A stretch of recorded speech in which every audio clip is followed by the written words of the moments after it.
Israël dénonce un rapport partial, le Hamas salue les conclusions. Pour le mouvement islamiste palestinien qui dénonce les 6000 frappes israéliennes, le rapport des Nations Unies doit servir de base pour porter le cas d'Israël devant la Cour pénale internationale.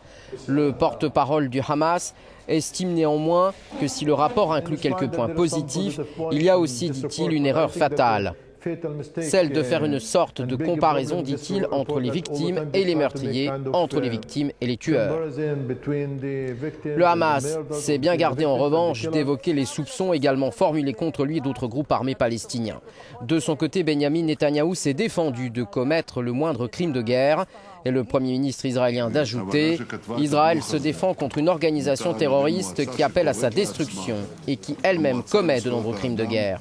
La commission qui a rédigé ce rapport partial a été nommée par un conseil qui se fait appeler Conseil des droits de l'homme et qui en réalité fait tout sauf se préoccuper des droits de l'homme. Cette commission condamne plus Israël que l'Iran, la Syrie et la Corée du Nord réunis.